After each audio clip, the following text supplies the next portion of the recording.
Hello, let us look at number 4 from 2011 Form B. Okay, let us get started with part A. So we are given this differentiable equation in this way, 4 minus x times x to the negative 3, where x has to be greater than 0, not even equal to, but greater than 0. Here we have find the x coordinate of the critical point. In order for us to find the critical point, we are looking at f prime has to be equal to 0 or undefined. How are we going to figure that out? If you have to rewrite f prime into 4 minus x over x cubed, then it might be a bit easier for us to see. How can we have this fraction to be equal to 0? Will be equal to 0 if x equals 4, as you can see, making the numerator equal to 0. This will be undefined if x equals to 0, but this is not part of our domain because x has to be greater than 0, so this will not be considered. Then, here, when x equals 4, that's our critical point, whether the point is relative maximum or minimum or neither. To justify that, we're going to do the number line, 4. Before 4 minus a number that's smaller than 4 will be positive, and the denominator is also positive. So f prime will be positive. Then here is equal to 0. And when we are looking at a value of x that's greater than 4, the numerator becomes negative while denominator is still positive. So we're going to have negative. So positive to negative. We know that we have relative maximum when x equals 4. Alright, let us move on to the part B. Find the interval where f is concave down. Concave down is when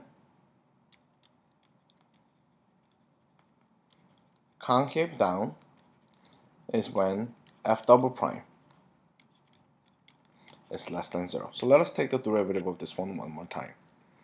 One of the ways for us to do it in this case would have been this. If you have to separate each one, it might be a bit easier. So we have f prime is equal to 4 over x cubed minus x over x cubed, which basically is equal to 4 times x to the negative 3 power. Since we can use the power quite quickly, here we have minus x to the negative 2 power. Now, then what is f double prime? That becomes negative 12 x to the negative 4th power. By the power rule here, we have positive 2 x to the negative 3 power. Then this becomes negative 12 over x to the 4th power minus 2 over, or positive, plus 2 over x to the 3rd power. By multiplying top and bottom by x to make the common denominator with previous one, we end up getting 2x minus 12. And then the denominator becomes x to the 4th. So once again, then double derivative will be equal to 0 when the numerator is equal to 0. That means 2x minus 12 has to be equal to 0. That tells us that x has to be equal to 6. When x equals 6, f double prime will be equal to 0. And denominator will be, once again, when x equals 0, second derivative will not be defined, but once again 0 is not part of our domain. Using a number line. 6. I'm picking a point that's less than 6. Then denominator will always be positive, but numerator will be negative. And when we pick a value that's greater than 6, the numerator will be positive, and denominator is positive, so we're looking at this one. So the section which we are looking at is right over here, when x is less than 6. So our final answer could have been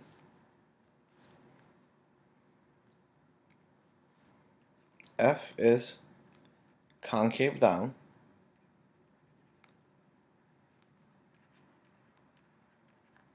when x has to be less than 6, but x has to be greater than 0 as it was written by the domain. Alright, let's go for part C. Given that f of 1 is equal to 2, find the function of f. Once again, if you have to consider f prime as 4 over x cubed, as I mentioned earlier here, and then minus 1 over x squared, then basically what we're looking for is this. We just have to take the antiderivative of f of x, or f prime of x dx. Then we end up getting antiderivative of this one. We gotta add 1, so therefore what we end up getting is negative 2 x to the negative 2 power. That the first term will end up become this one. Second term becomes plus x to the negative 1 power. Then when you take the derivative of that, it becomes this by the reverse power rule, and we have plus c. If I have to rewrite this one, we get negative 2 over x squared plus 1 over x plus c is our indefinite integral. But when you plug in 1 for x, y has to be equal to 2. Then we can write up the equation. 2 is equal to negative 2 over 1 squared plus 1 over 1 plus c.